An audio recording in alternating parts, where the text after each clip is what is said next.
Sintofahamu ikiendelea na hofu imezidi kupanda, na hii yote ni kuhusiana na mchezaji Zimbwe Junior Jeyala Mohamed Hussein, huyu kuhusiana na klabu yake ya Young African. Sasa wengi wamekuwa na maswali kwamba Mohamed Hussein imekuwaje hatumuoni kwenye michezo kadhaa. Amekuwa nje takriban kwenye michezo 4 mfululizo ya Young African, na sio nje tu, hata benchi la ufundi kukosekana. Sasa maswali ya mashabiki wengi wakiuliza nini kimempata Mohamed Hussein, wengi wao wakiwa wanahusisha tetesi za Mohamed Hussein kurudi ndani ya wekundu wa Msimbazi, wengi wao wakisema Mohamed Hussein pengine labda amegombana na Young African. Sasa taarifa zimekuwa ni nyingi sana, lakini hapa tunakuletea taarifa kamili kuhusiana na Mohamed Hussein.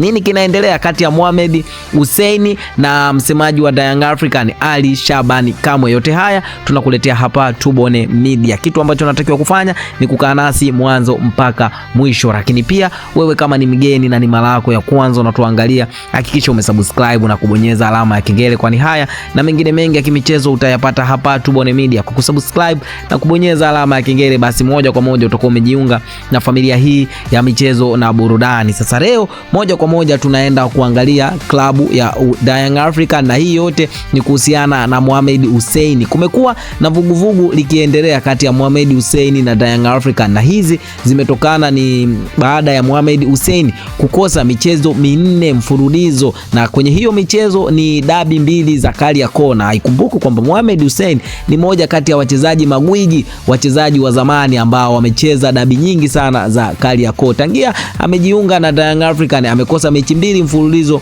za dabi ya Kariakoo. Mechi ya kwanza ambayo ilipigwa pale visiwani Zanzibar, ambapo iliwakutanisha Simba Sport Club na Young African kwenye kombe la Muungano Cup. Ilikuwa ni finali. Simba Sport Club aliibuka na ushindi wa goli 1-0 dhidi ya watani wake wa jadi Young African, na sio kuibuka na ushindi tu, bali alitoa ubingwa mbele ya watani wake wa jadi na kutoa ubingwa wa Muungano Cup kule visiwani Zanzibar. Lakini mechi hiyo ilivyoisha ikarudi kwenye NBC Premier League nungwe ya pili, hawamu ya pili kwenye mzunguko wa NBC Premier League, mchezo ambao umewakutanisha tena watani hawa wa jadi kwenye dimba la Meja Jenerali Samuyo, ambapo Simba Sport Club ndiye alikuwa mwenyeji wa mchezo huo, huku Young African akiwa mgeni wa mchezo huo, na mchezo huo ulimalizika kwa sare ya goli 2-2, Simba Sport Club wakitangulia magoli 2, lakini Young African anakuja nyuma na kupiga comeback ya magoli 2, mechi inaisha kwa goli 2-2. Lakini mechi hizo zote mfululizo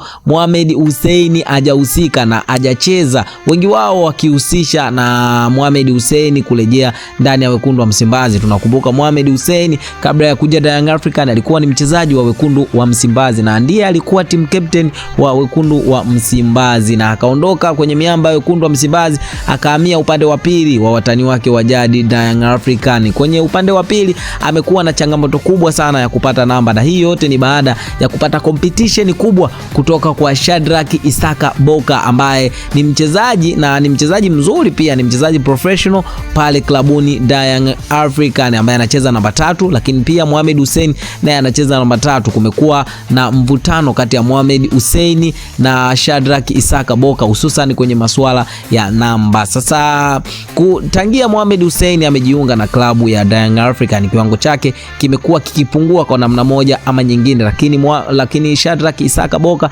ameonyesha kiwango kizuri ambacho kimemshawishi kocha kumwanzisha kwenye dabi zote 2. Tumemwona alianza kwenye dabi ya Muungano Cup kule ambapo Simba Sport Club alitoa ubingwa mbele ya Young African, lakini pia tumemwona ameanza kwenye NBC Premier League, na sio mchezo wa Kariakoo Derby, lakini pia michezo mingi ya NBC Premier League tumemwona Shadrack Isaka Boka ameanza kwenye michezo hiyo, na Mohamed Hussein amepigwa benchi. Lakini kwa taarifa ambazo zimetolewa na Young African ni kwamba Mohamed Hussein yupo nje kutokana na majeraha aliyoyapata, ambayo majeraha hayo ni madogo ambayo yanamsumbua Mohamed Hussein. Lakini taarifa hiyo imepingwa vikali na mashabiki wa mpira, mashabiki wa Young African, mashabiki wa Mohamed Hussein. Hussein, na hii yote wanasema Mohamed Hussein kumekuwa na sintofahamu na klabu ya Young Africans. Sasa maswali yamekuwa ni mengi. Je, Mohamed Hussein anataka kurejea ndani ya wekundu